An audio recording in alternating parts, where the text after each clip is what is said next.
A very happy evening, friends. In last session, we had seen this activity 9.1, wherein there was a conversation between Charith and Pasindu. சரித்துக்கும் பசிண்டுக்கும் இடையில் இருக்கக்கூடிய ஒரு உரையாடலை பார்த்தோம். பசிண்டு சமீபத்தில் நடந்த ஒரு பரீட்சையில் நிறைய மதிப்பெண்களை எடுத்திருக்கிறார். அதை ஒரு இன்டர்வியூ விதத்தில் சரித் எப்படி இவனால் நிறைய வேலைகள் செய்தோம், in spite of doing many task, நிறைய செயல்கள் செய்திருந்தாலும், அதாவது படிப்பில் ஆகட்டும் இதர வேலைகள் எக்ஸ்ட்ரா கரிக்குலர் ஆக்டிவிட்டிஸிலும் சிறந்ததாக இருந்த போதிலும் எப்படி இவரால் இப்படி செய்ய முடிந்தது என்ற தகவலை கேட்டு தெரிந்து கொள்கிறார் சரித் பசிண்டுவிடம். இந்த கான்வர்சேஷன்ல பாக்கறத நம்ம நிறைய வார்த்தைகள் புதுசா தெரிஞ்சிருந்திருப்போம். நான் கூட சொல்லியிருப்பேன், இதை விவரமா நம்ம இன்னைக்கு கிளாஸ்ல பார்க்க போறோம் அப்படின்னு. என்ன வார்த்தைகள்லாம் அதை பார்த்திருப்போம்? Always, usually, often, sometimes, rarely and never. இது போன்ற வார்த்தைகளை நாம் பார்த்திருப்போம். ஒவ்வொன்னா எங்க பயன்படுத்துறோம், ஏன் இந்த வார்த்தையை தான் நம்ம உபயோகிக்கணும், இதை நம்ம இப்ப டீடைல்டா தெரிஞ்சுக்கலாம். சரியா?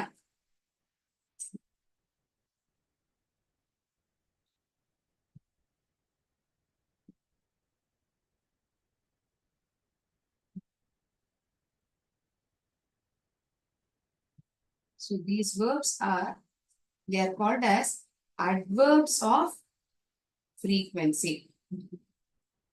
ஒரு செயலானது எத்தனை முறை செய்யப்படுகிறது, எப்போதெல்லாம் ஒரு செயலானது நடைபெறுகிறது என்ற தகவலை தான் இந்த வார்த்தைகள் அனைத்தும் நமக்கு தெரிவிக்கிறது. It gives more information about verb.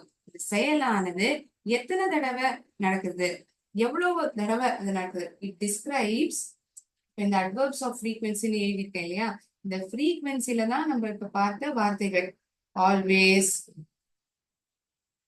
usually, பொதுவாகவே, அடிக்கடி. அடிக்கடிங்கிற வார்த்தை தான் ஆஃபன். ஒரு செயலானது எப்போதெல்லாம் நடக்கிறது, எப்போதுமே நடக்கிறதா, எப்பயாவது நடக்கிறதா, அடிக்கடி நடக்கிறதா,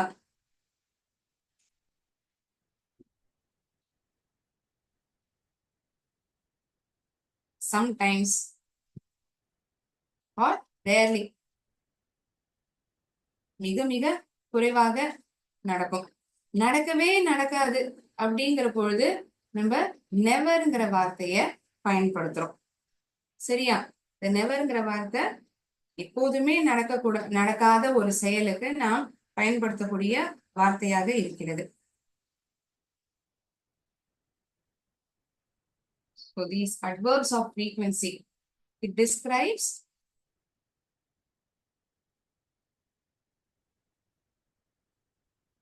how often, எத்தனை முறை ஒரு செயலானது நடைபெறுகிறது.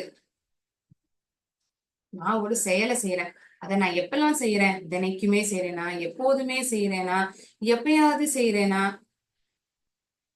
இந்த மாதிரி தகவல்களை கொடுக்கக்கூடிய வார்த்தைகளை நாம் adverbs of frequency என்று நாம் சொல்கிறோம்.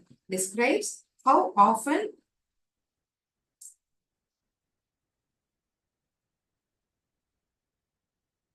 an action happens. எத்தனை முறை ஒரு செயலானது நடைபெறுகிறது. இந்த வார்த்தைகள் எல்லாம் நமக்கு அது தெரிவிக்கும். இந்த கதையில பார்த்தோம்னாலும் இந்த வார்த்தைகள் அதிகமாக சொல்லப்பட்டிருந்தது. நான் காத்தால எப்போதுமே சீக்கிரமா எழுந்துடுவேன் அப்படிங்கிற வார்த்தைகள்லாம் பார்த்திருப்போம் இல்லையா? சோ இந்த adverbs of frequency இது நாங்க எப்போ பயன்படுத்துவோம், எங்கெல்லாம் பயன்படுத்துறோம்? இட் இஸ் பிளேஸ்ட், எங்க அமைக்கப்பட்டுள்ளது? It is placed between the subject, அதாவது அந்த செயலை செய்யக்கூடிய நபர் யாரை பத்தி பேசப்படுகிறதோ இந்த சப்ஜெக்டுக்கும் இந்த வேர்புக்கும் இடையில் பயன்படுத்தப்படுகிறது.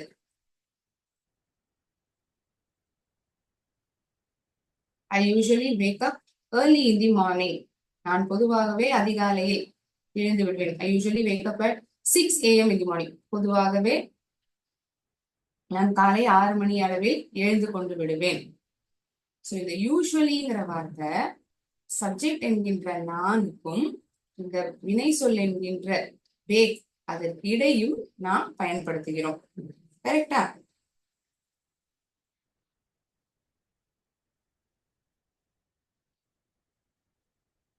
If at all you notice, they are placed. எங்கு அமைக்கப்பட்டுள்ளது? They are placed in front of, முன்பாக, in front of main verb. முக்கிய வினை சொல்லுக்கு முன்பாக அது எழுதப்படுகிறது. For example, அவன் எப்பொழுதுமே உண்மையை தான் பேசுவான். He always speaks the truth. அவன் எப்போதுமே உண்மையை தான் பேசுவான். He always speaks the truth. யார் பேசுறா? அவன் பேசுறான். என்ன பண்றான்? அவன் பேசுகிறான். என்ன பேசுறான்? உண்மையை பேசுறான். சரி, அதெல்லாம் இருக்கட்டும். இங்க அவன் என்னக்கூடிய வார்த்தை ஒரு சப்ஜெக்ட். யார் இந்த செயலை செய்கிறார்? இந்த வாக்கியத்தில் பார்த்தோம் என்றால் இங்க ஸ்பீக்ஸ் என்னக்கூடியது ஒரு முக்கிய வினை சொல்லாக இருக்கிறது. மெயின் வெர்ப்னு சொல்றோம்.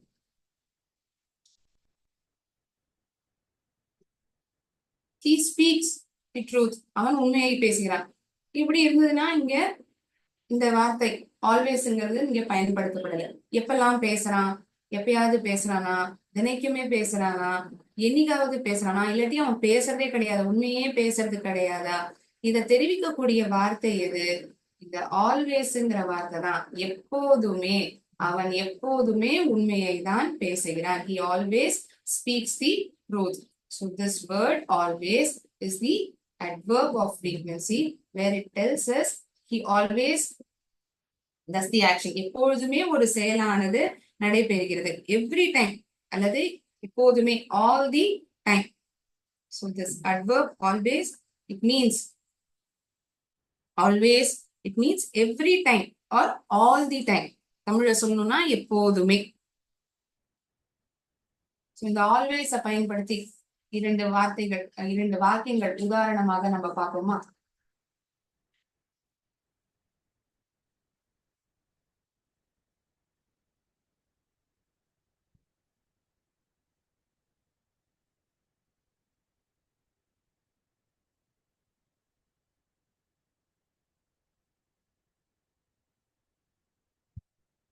வேர்ப பத்தி கூடுதலான தகவலை கொடுக்கக்கூடியது அட்வர்ப்.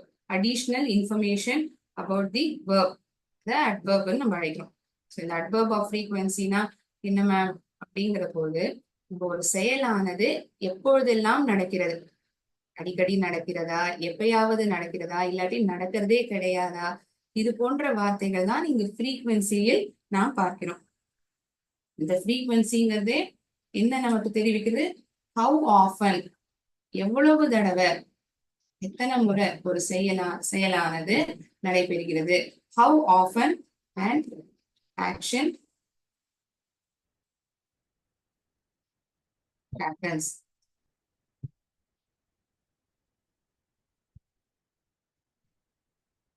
சோ அதற்காக பயன்படுத்தக்கூடிய வார்த்தைகள் தான் இந்த always, usually, often, sometimes, rarely, never.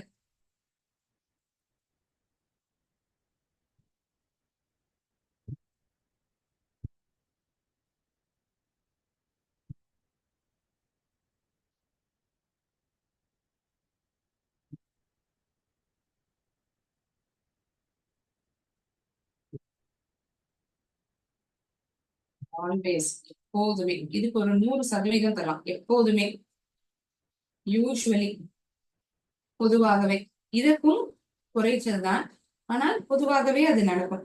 Often, அடிக்கடி.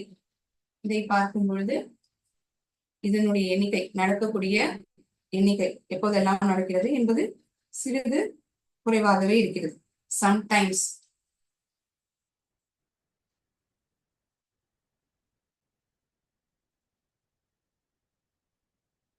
Next comes rarely. எப்பயாவது. இல்லைன்னு சொல்ல முடியல, அதுக்காக நடக்கலைன்னு நம்மளால சொல்ல முடியாது. ரேர்லி எப்பயாவது. நெவர் கிடையவே கிடையாது. நெவர் இல்லவே இல்லை. இத ஆல்வேஸ்ன்னு பார்த்தோம்னா 100% எப்போதுமே அந்த செயலானது இப்படிதான் நடக்கும், நடக்கிறது. Always, he always speaks the truth சொன்னோம் இல்லையா? இந்த நெவர்ங்கிறது 0, நடக்கவே நடக்காது, வாய்ப்பே இல்லை. நெவர், இட் நெவர் ஹேப்பன்ஸ், நடக்கிறதே கிடையாது. ஸோ அப்படின்னா இந்த யூஸ்வலிக்கெல்லாம் நம்ம எத்தனை சதவீதம் கொடுக்கலாம்? ஒரு 80 to 90% கொடுக்கலாம். அநேகமாக இது நடக்கும். ஆஃபன் ஒரு 70%. அதாவது இந்த செயலானது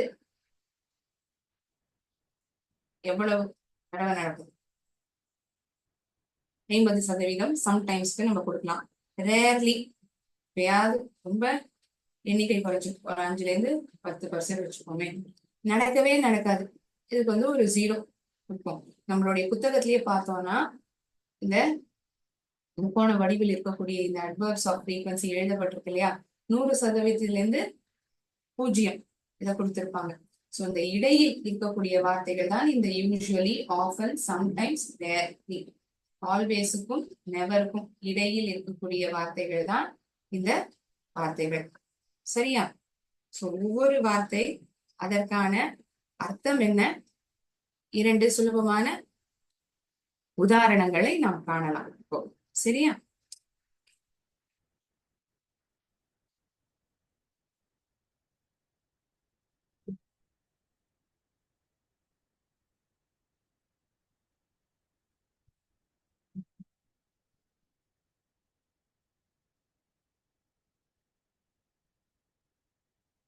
ஆல்வேஸ் எப்போதுமே, இது ஒரு 100% சொன்னோம். எப்போதுமே, எப்போதும் ஒரு செயல் நடக்கும். Every time. ஸோ இது எப்பெல்லாம் நடக்குங்கிறதுக்கான ஒரு விளக்கமா நீங்க இதை எடுத்துக்கலாம். இல்லாட்டி எல்லா முறையுமே, ஆல் தி டைம். ஒரு உதாரணம் பார்த்தோம்னா, நான் ஏற்கனவே சொன்ன மாதிரி he always, அவன் எப்பொழுதுமே உண்மையை தான் பேசுகிறான். he always, எப்போதுமே அவன் உண்மையை பேசுகிறான். he always speaks the truth. நான் எப்பொழுதுமே காலை நேரத்தில் 6 மணி அளவிற்கு எழுந்து விடுவேன். I always wake up at.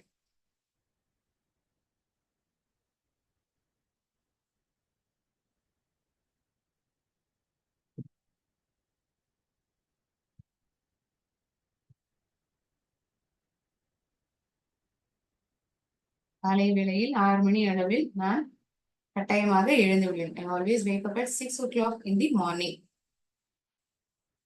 இது ஆல்வேஸ் 100%, எப்போதுமே.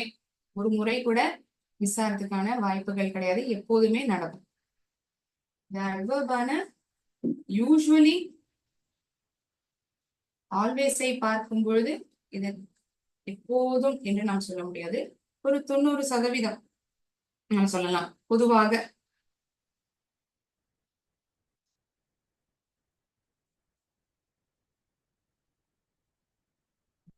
It refers to something. இதற்கான அர்த்தம் என்னங்கிறதா நான் இங்க எழுதினேன். சரியா? It refers to something that happens, சாதாரணமாகவே நடக்கக்கூடியது. It happens normally.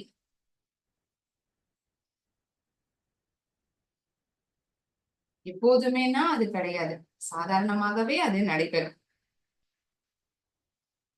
பொதுவாகவே நாங்கள் பள்ளிக்கூடத்திற்கு பஸ்ஸின் மூலமாக நாங்கள் செல்வோம். we usually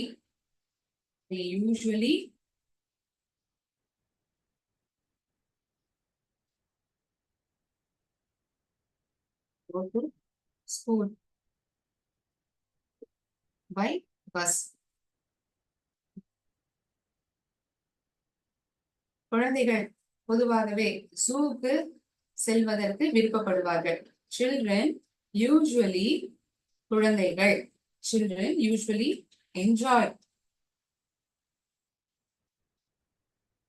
visit the zoo. விலங்குகள், பட்சிகள் எல்லாம் இருக்கும் இல்லையா, விதவிதமான பூக்கள், பட்டாம்பூச்சிகள் நிறைய இருக்கும். குழந்தைகளுக்கு போக பிடிக்கும்ல, உங்க எல்லாருக்குமே பிடிக்கும்னு நான் நம்புறேன். கரெக்டா? சோ இந்த யூஸ்வலிங்கிற வார்த்தை அநேகமாக, அதாவது சாமானியமாக நடக்கக்கூடிய ஒரு செயலுக்கு நாம் பயன்படுத்துகிறோம். நாங்கள் பொதுவாகவே ஸ்கூலுக்கு பஸ் மூலமாக செல்வோம். குழந்தைகளுக்கு ஜூக்கு செல்வதற்கு பிடிக்கும். அங்கு அவர்கள் என்ஜாய் செய்வார்கள். They usually enjoy. Children usually enjoy visit to the zoo.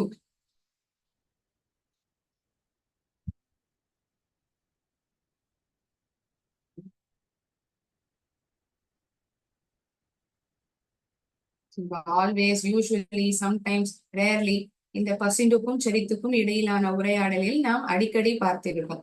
அந்த வார்த்தையானது, அதற்கான அர்த்தம் என்ன, அதற்கான சில உதாரணங்கள், எப்படியெல்லாம் நம்ம அதை உபயோகிக்கிறோம், சாமானியமாக நம்ம வாக்கியத்துல அதை பேசும் பொழுது எப்படி அது பயன்படுத்தப்படுறது, என்ன அர்த்தம் அது தருது, அதுதான் நம்ம பார்க்கணும்.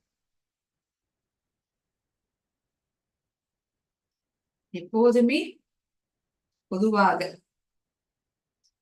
யூஸ்வலிக்கான அர்த்தம். அடுத்த வார்த்தையை பார்க்கலாமா? அடுத்த வார்த்தை ஆஃபன், அடிக்கடி. அடிக்கடி பொய் சொல்லுவோம். அவன் அடிக்கடி பொய் சொல்லுவான். அவ அடிக்கடி ஊருக்கு போயிடுவா. Often.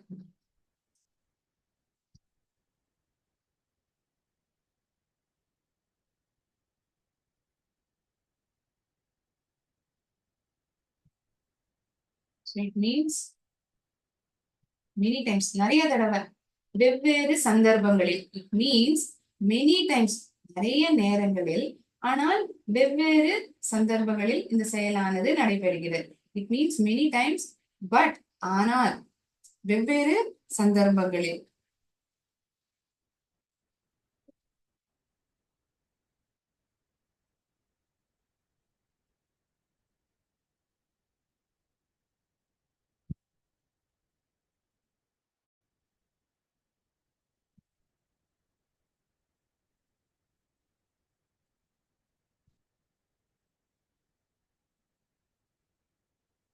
Means many times or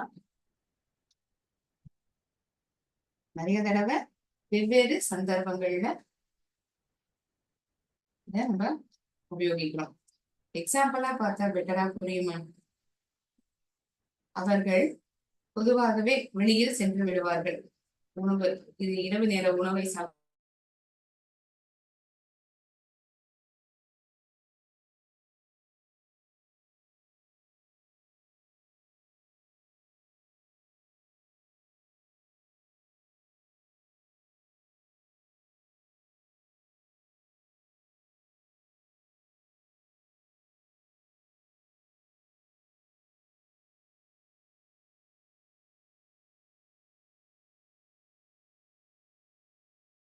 சம்டைம்ஸ்ங்கிற வார்த்தை எப்பயாவது,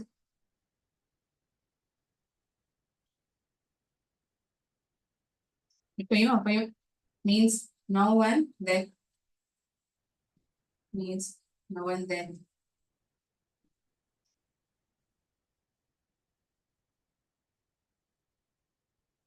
Or occasionally, அதாவது occasionally.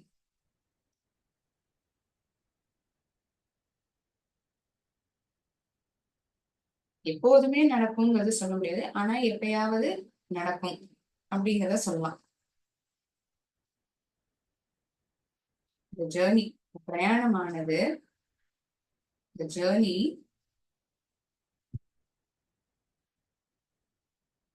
takes an hour. பொதுவாகவே 1 மணி நேரம் எடுத்துக்கொள்ளும். The journey takes an hour. Sometimes, சில நேரங்களில் அதற்கும் அதிகமாக எடுத்துக்கொள்ளும். Sometimes even longer. இதை விடவும் அதிகமான நேரம் கூட எடுத்துக்கொள்ளும். Journey takes an hour. ஆகவே அந்த பிரயாணமானது 1 மணி நேரம் எடுத்துக்கொள்ளும். சில நேரங்களில் போதும்னு சொல்ல முடியல, ஆனா எப்பயாவது அதை விட அதிகமா கூட நேரத்தை எடுத்துக்கும் பயணிக்கிறதுக்கு.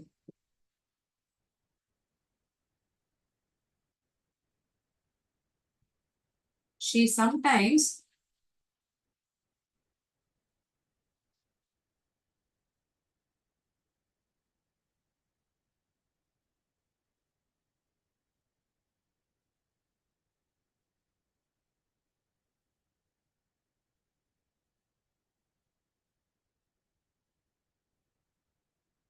அவள் எப்பயாவது படுக்கைக்கு, அதாவது படுத்து வரத்துக்கு தாமதமாகும். She goes to the bed late. எப்பவுமே அவ தாமதமா தான் படுத்துப்பா அப்படின்னு சொல்லல. எப்பயாவது அவ லேட்டா படுத்துப்பா. நிறைய நேரம் படிக்கலாம், ஏதாவது ஹோம்ஒர்க் இருந்தா எழுதலாம். அதனால எப்பயாவது அவ தாமதமா படுத்துக்கலாம். She sometimes goes to the bed late.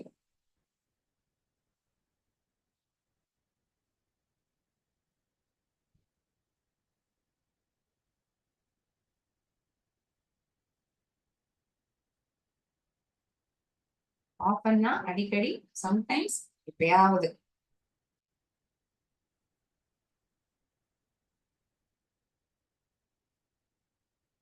இந்த 2 உதாரணங்கள் ஒவ்வொரு வார்த்தைக்கும் இங்க எழுதிருப்பீங்க நான் நம்புறேன். உதாரணமா பார்க்காத நமக்கு பெட்டரா புரியும்னு நான் நினைக்கிறேன்.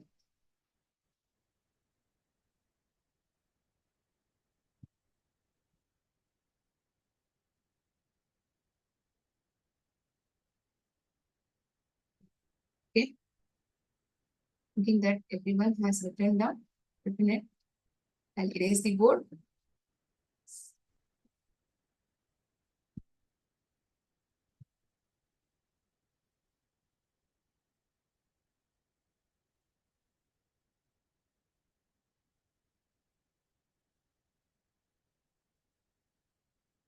verb-ஆன rarely, மிக மிக குறைவு நடக்கக்கூடியது. அதுக்காக நடக்கவே இல்லைன்னு சொல்ல முடியாது. நடப்பதற்கான வாய்ப்புகள் மிக குறைவு.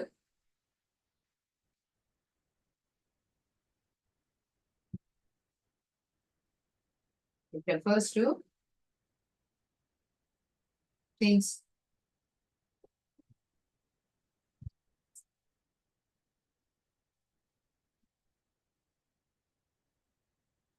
Sorry, that almost அநேகமாக அது நடப்பதே கிடையாது. ஆல்மோஸ்ட் நெவர் ஹேப்பன்ஸ் அப்படின்னா அநேகமாக அது நடப்பதே கிடையாது.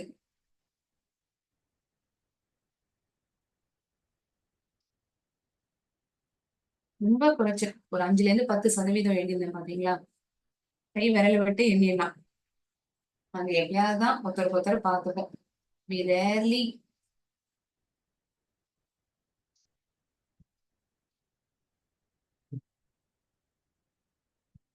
see each other.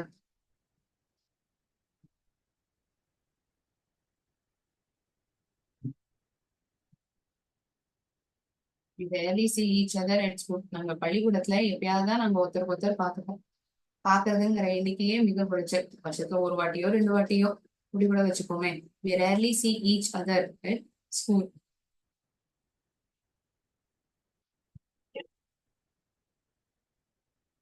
We rarely have time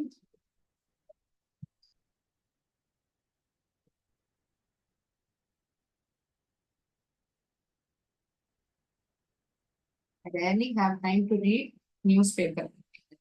news paper படிக்கிறதுக்கான நேரமே மிக குறைச்சு. நான் எப்பயாவதுதான் அதை படிப்பேன். I rarely have time to read newspaper.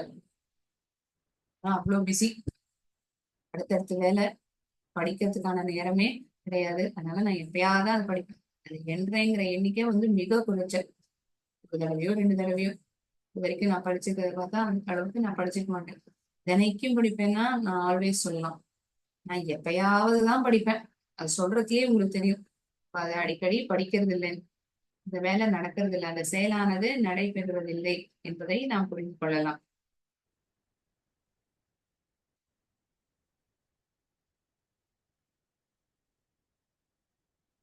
மற்றபடியாக never நடப்பதே இல்லை, ஆல்வேஸ்க்கும் நெவருக்கும் இந்த 100% நடக்கும் என்பதற்கு இது கிடையவே கிடையாது. நடப்பதற்கான வாய்ப்புகளே இல்லை, நடப்பதில்லை. Never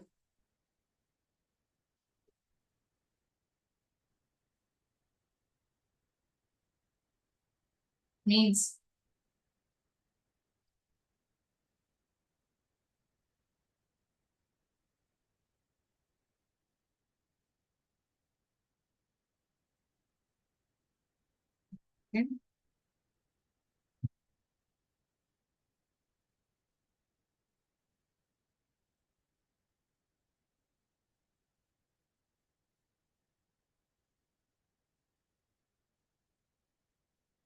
not happen at any time or not on any occasion. எந்த சந்தர்ப்பத்திலையும் எந்த நேரத்திலையும் சரி, எந்த ஒரு சூழ்நிலையும் அது நடக்கவே நடக்காது. நாட் ஆன் எனி occasion, எந்த சூழ்நிலையையும் அது நடப்பதே கிடையாது. எனி அக்கேஷன்னா அதுதான் அதுக்கான அர்த்தம். எந்த ஒரு சந்தர்ப்பத்திலையும் அந்த செயலானது நடைபெறுவது இல்லை. நீ எனக்கு உதவியே செஞ்சது கிடையாது, யூ நெவர் ஹெல்ப் மீ, பண்ணதே கிடையாது, என் உதவியே நீ செஞ்சது கிடையாது, யூ நெவர் ஹெல்ப் மீ. நீ எனக்கு உதவியே செஞ்சது கிடையாது, யூ நெவர் ஹெல்ப் மீ.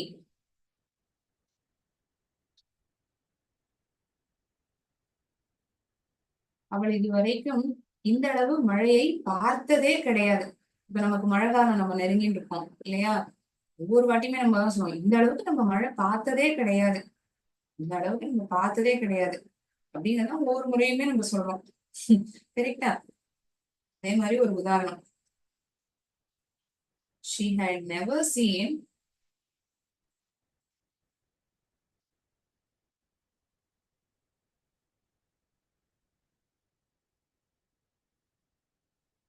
வரைக்கும் அவள் இந்த அளவுக்கு மழையை பார்த்தது கிடையாது.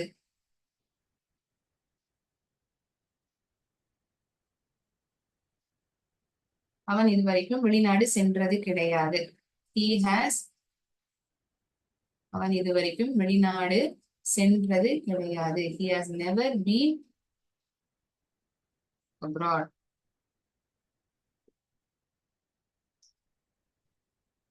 he has never been abroad, சென்றதே கிடையாது, அதாவது வெளிநாட்டுக்கே அவன் போனதே கிடையாது.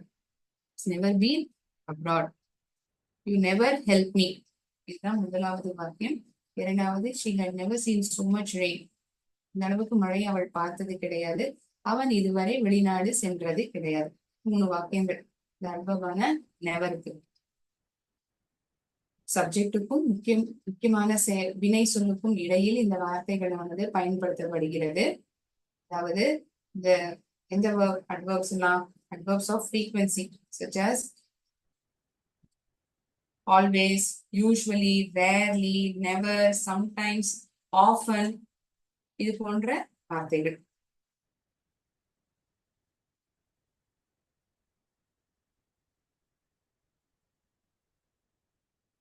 இது நம்ம புத்தகத்தை பார்க்கலாமா, என்ன சொல்லியிருக்காங்க இதை பத்தின்னு. So we use adverbs of frequency when we say how often something happens. எத்தனை முறை ஒரு செயலானது நடைபெறுகிறது என்ற பொழுது இந்த அட்வர்ப்ஸ் ஆன ஃப்ரீக்வன்சியை நாம் உபயோகிக்கிறோம். இந்த அட்வர்ப்ஸ் ஆனது, அதாவது இந்த அட்வர்ப் ஆஃப் ஃப்ரீக்வன்சி ஆனது முக்கியமான வினை சொல்லுக்கு முன்பாக பயன்படுத்தப்படுகிறது. It is usually placed in front of the main verb. இந்த முக்கோணம் தலைகீழாக கொடுக்கப்பட்டுள்ள இந்த முக்கோணம் 100% இந்த ஆல்வேஸுக்கும் கிடையவே நடக்கவே நடக்காது என்பது 0க்கும் தரப்பட்டிருக்கிறது. இடையிலான இந்த வார்த்தைகள் தான் இந்த நார்மலி அல்லது யூஸ்வலி இரண்டிலும் ஏதாவது ஒரு வார்த்தை நீங்கள் பயன்படுத்தலாம். Often, sometimes, rarely. நடக்கவே நடக்காது சொல்றது போல எப்பயாவது நடக்கும், ரொம்ப எண்ணிக்கை குறைத்தல் தான், அப்போ நம்ம ரேர்லி பயன்படுத்துறோம். ஸோ ஆல்வேஸ்க்கு 100% எடுத்துட்டோம்னா ஒரு 80% 90% யூஸ்வலிக்கு நார்மலி அல்லது நார்மலிக்கு நம்ம பயன்படுத்தலாம். ஸோ இங்க கீழே இன்னொன்னு தரப்பட்டிருக்கு. Adverbs such as once and twice usually go at the end of the sentence. வாக்கிய இறுதியில் தான் நாம் இந்த வார்த்தைகளான once அல்லது twice ஐ பயன்படுத்துகிறோம்.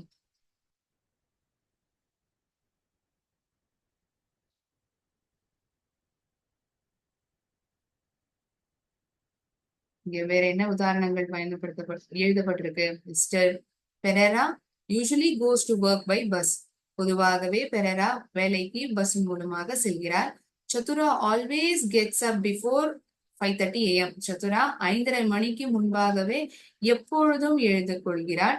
ஐ never lie to my parents. நான் எப்பொழுதும் என்னுடைய பெற்றோர்களுக்கு பொய் சொல்லுவதே கிடையாது. ஐ நெவர் சொல்லுவதே கிடையாது. Nethmi often stays after school for badminton practice. Nethmi என்னக்கூடிய நபர் ஸ்கூல் அதாவது கிளாஸ் முடிந்த பிறகு பேட்மிண்டன் பிராக்டிஸுக்காக அடிக்கடி ஸ்கூலிலேயே தங்கி விடுவார். To you sometimes feel lonely? நீ எப்பயாவது நீ தனியா இருக்கேன், உண்டியா இருக்கேங்கிற மாதிரி எண்ணம் உனக்குள்ள வந்திருக்கா? The garbage truck comes once a week. இந்த குப்பை வண்டி வாரத்தில் ஒரு முறை தான் வரும். வாரத்தில் ஒரு முறை.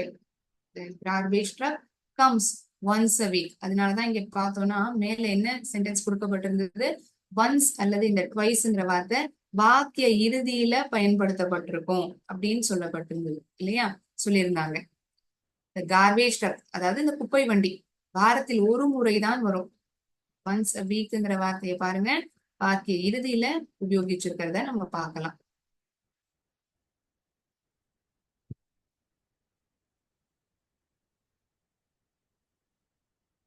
இங்க இந்த ஆக்டிவிட்டி 9.3 நம்ம இப்ப பண்ணலாம். The following pictures show certain things that Suresh does. இந்த படங்களில் பார்த்தால் சில வேலைகளை சுரேஷ் செய்வதை நாம் காண்கிறோம். Look at the pictures and write sentences using the adverbs given. இந்த படங்களை பார்த்த பிறகு இந்த வாக்கியங்களை இந்த எழுதப்பட்டுள்ள adverbs-ஐ பயன்படுத்தி நாம் எழுத வேண்டும். The first one is done for you. முதலாவது வாக்கியம் உங்களுக்காக செய்யப்பட்டுள்ளது. ஆல்வேஸ் என்ன எழுதியிருக்காங்க? Suresh always helps his mother. Suresh எப்பொழுதுமே தன்னுடைய அம்மாவுக்கு உதவி செய்வான், உதவி செய்கிறான். Suresh always helps his mother. Suresh எப்போதுமே தன்னுடைய அம்மாவிற்கு உதவி செய்கிறான். அடுத்ததா யூசுவலி, இங்க பொதுவா நண்பர்களோட விளையாடுறத பார்க்க முடியுது. மூணாவது படத்துல ஆஃபன், அவன் அடிக்கடி புத்தகத்தை படிக்கிறான் நம்மளால சொல்ல முடியுது. புத்தக பைய மாட்டிட்டு அவன் ஸ்கூலுக்கு போற மாதிரி ஒரு இமேஜ். அப்படின்னா இதுல இருந்து இதை பார்த்து நம்மளால என்ன சொல்ல முடியும்? அவன் ஸ்கூலுக்கு நேரம் தவறாமல் சென்று விடுவான் என்று சொல்லலாம். சம்டைம்ஸ் அவன் தன்னுடைய சகோதரியுடன் படிப்பதை நாம் காண முடிகிறது. அதாவது சுரேஷ் தன் சகோதரியுடன் புத்தகங்களை படிப்பான். He sometimes reads books with his sister. Rarely, எப்பயாவது அப்படின்னா இந்த கையில ஒரு பிரெட் பீஸ் இருக்கு, அவன் எப்பயாவது தான் பிரெட் சாப்பிடுவான் அப்படிங்கிறத சொல்லலாம். சரி, இதை சென்டென்ஸா நம்ம இப்ப எழுதுவோமா? நான் போர்ட்ல எழுதுறேன். இரண்டாவது வாக்கியத்தில் இருந்து நான் போர்டில் எழுதுகிறேன். முதலாவது வாக்கியமானது அவர்களே எழுதியிருக்கிறார்கள்.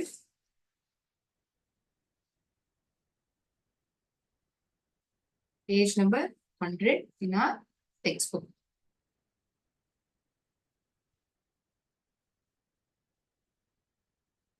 He usually plays with his friends.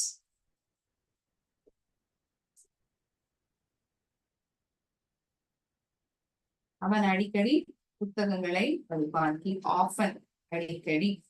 He often reads books.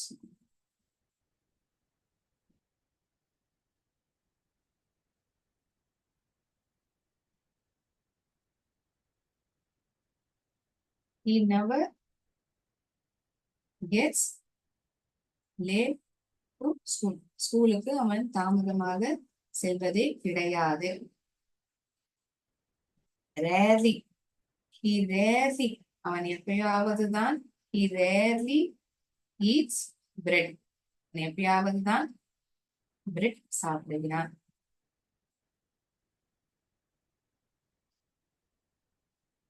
He rarely eats bread. இது வந்து activity 9.3 in our pupil textbook. Textbook activity 9.1 தான் அந்த ஆக்ட் பசினுக்கும் சரித்துக்கும் இடையிலான உரையாடல். அதுக்கப்புறம் இருக்கக்கூடிய அந்த ஆக்டிவிட்டி 9.2ல இருக்கிற ஆக்டிவிட்டியை நம்ம போன கிளாஸ்லயே நம்ம பார்த்துட்டோம். ஓகே, ஸோ இன்னைக்கு பார்த்த இந்த அட்வர்ப்ஸ் ஆஃப் ஃப்ரீக்வன்சி சம்பந்தமா ஒரு கேம் விளையாடி பார்க்கலாம். ஓகே,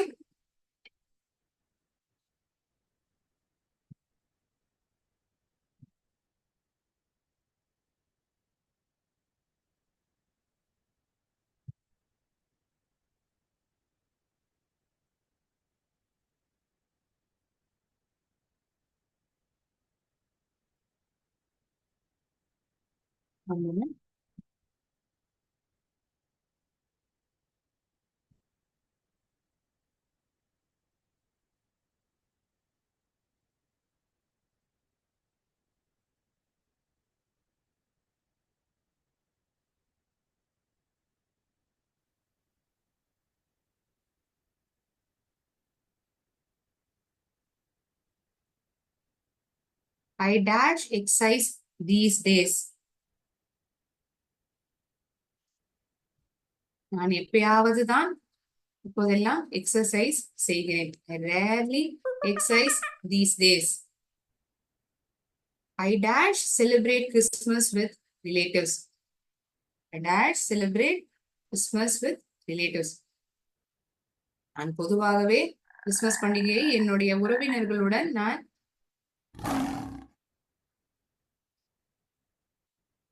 நேரத்தை செலவழிக்கிறேன். They often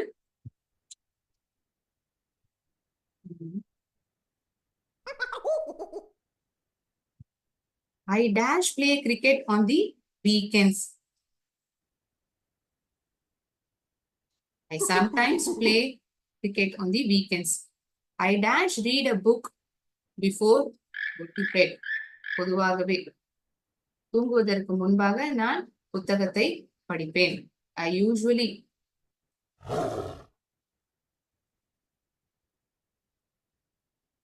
I always நான் எப்பொழுதுமே தூங்குவதற்கு முன்னாடி புத்தகத்தை படிப்பேன். She dash listens to rock music. She dash listens to rock music. எப்போதுமே இந்த குத்துப்பாட்டை அவள் கேட்பது கிடையாது. Rock music. She never listens to rock music. I dash go to school by bus. நான் பொதுவாகவே ஸ்கூலுக்கு பஸ் மூலமாக சென்று விடுவேன். I usually பொதுவாகவே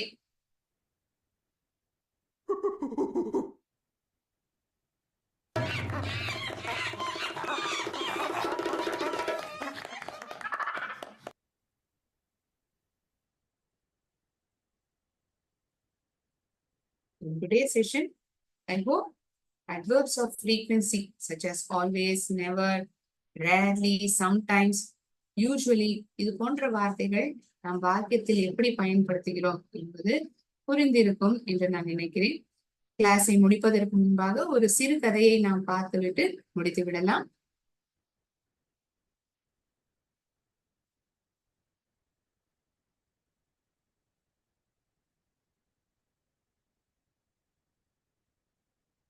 2 பானைகள் அதனுடைய கதைதான்.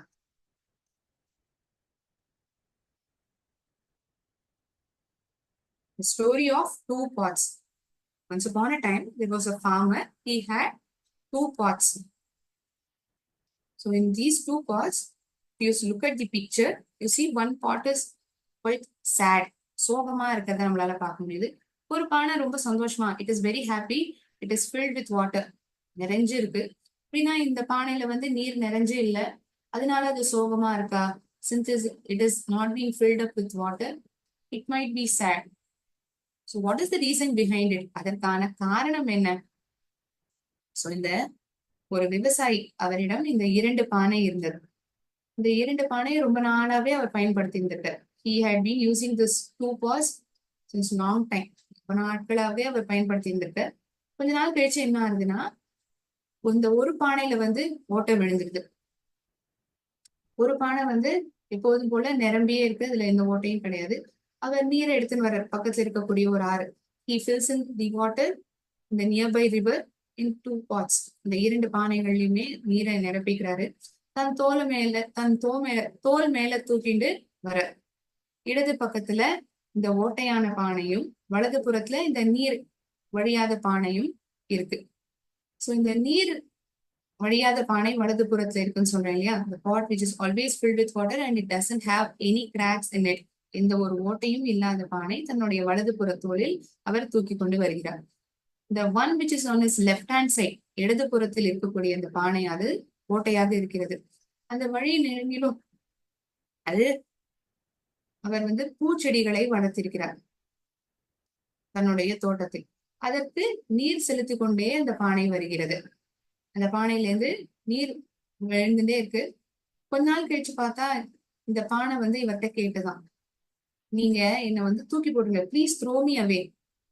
I'm not of much use to you. Only the pot that is filled in with water. எந்த பானை வந்து நீரோட நிரம்பி இருக்கோ அதுதான் உங்களுக்கு உபயோகமானது. ப்ளீஸ் த்ரோ மீ அவே, என்ன தயவு செஞ்சு தூக்கி போட்டுருங்க அப்படின்னு சொல்றதுதான். அதுக்கு அவர் சொல்றாராம், அவ்வளவு எளிமையா நான் உன்னை தூக்கி போட்டுற முடியாது. I can't just throw away you so easily. நான் வந்து அவ்வளவு எளிமையா என்னால தூக்கி போட்டுற முடியாது. ஏன்னா நீ கவனிச்சுன்னு வந்திருந்தேன்னா, if at all you had observed, I would have always carried you on my left hand side of the shoulder. என்னுடைய இடதுபுற தோல்ல தான் நான் உன்னை தூக்கின்னு வந்திருப்பேன். அந்த வழி நெடுங்கிலும் பூக்களானது இருக்கும். சோ இப்ப இந்த வருஷ இறுதி வந்துருது. பூக்கள்லாம் வந்து நம்ம ஏற்றுமதி பண்றதுக்கு நிறைய இப்ப வந்து பூத்து குலுங்கி இருக்கு. இப்ப வந்து என்ன ஆகுது, நீ உன்னுடைய பானையில ஓட்டை இருந்ததுனாலதான் அந்த வழியில, இந்த பாதையில நான் நடந்து வந்திருந்த போதெல்லாம் இந்த நீரானது அந்த செடிகளுக்கு போயிருக்கு. ஆனா இந்த பானையில எது நீர் நிரம்பி இருந்தோ அது அப்படியேதான் இருந்திருக்கு. ஆனா நீ என்ன பண்ண, என்னதான் ஓட்டையா இருந்தாலும் வழி நெருங்கிலும் இருந்த அந்த செடிகளுக்கும் பூக்களுக்கும் நீர் ஊத்திண்டே வந்திருக்கு. அதனால நீ பிரயோஜனம் இல்லைங்கிறத நீ சொல்லவே முடியாது. நீ எனக்கு அந்த அளவுக்கு உதவி செஞ்சிருக்க அப்படிங்கிறதுதான் அந்த விவசாயினுடைய பதில் அந்த பானையிடம். அதனால உன்னை ஒருபோதும் நான் தூக்கி போட்டுற மாட்டேன் அப்படிங்கறத அவர் சொல்றார். இதே மாதிரிதான் நம்மளும் ஒருத்தருக்கும் ஒவ்வொரு குறை இருக்கும். நமக்கு குறை இருக்குங்கிறதுனால நம்ம வந்து சுமாரானவங்களோ, நம்ம எதுக்குமே worth இல்லைன்னு நம்ம நினைச்சுக்க முடியாது. We can't tell we are worthless. வந்து எந்த ஒரு விதத்திலையும் பயனுள்ளதா இருக்க மாட்டோம் அப்படிங்கிற ஒரு முடிவுக்கு நம்மளால வர முடியாது. அதனாலதான் இங்க இந்த நீதி, இந்த கதையை என்ன தெரிவிக்கிறதுனா, each one of us are different. ஒவ்வொருவருமே ஒவ்வொரு விஷயத்துல வித்தியாசமானவங்களா இருக்கும். When we look at the good in everyone, ஒவ்வொரு நபர்கிட்டயுமே நல்ல விஷயத்த நம்ம பார்த்தோம்னா வாழ்க்கைங்கிறது ரொம்ப சுவாரஸ்யமானதா ஆயிடும் இல்லையா? இந்த பானை வந்து வேஸ்ட் அப்படின்னு அவர் தூக்கி போட்டு இருந்தாருன்னா, அந்த வழி நிறைய இருந்த பூக்களுக்கு வந்து நீர் கிடைச்சிருக்குமா? கிடைக்காது. என்னதான் அந்த இன்னொரு பானையில வந்து நீர் நிரம்பி இருந்தாலும் அது வந்து நீர் ஊற்றல இந்த செடிகளுக்கு. ஆனா இந்த ஓட்டையான இந்த பானை தானே நீர் கொடுத்தது. அதனால யாரையுமே நம்ம அவ்வளவு எளிமையா, சுமாரானவங்க, அவங்களால இவ்வளவுதான் முடியும், அவங்க இதான் பண்ணுவாங்க அப்படிங்கிற ஒரு முடிவுக்கு நம்ம வரக்கூடாது. நம்மள நாமளே தாழ்த்திக்கவும் கூடாது. நம்மளால ஒரு செயல் செய்ய முடியலன்னா நம்மள இருக்கக்கூடிய வேற ஏதாவது ஒரு திறனை நம்ம வளர்த்துக்கலாம். So with that good note, I shall end today's session. We will again meet in the next class. Okay friends, நன்றி, வணக்கம்.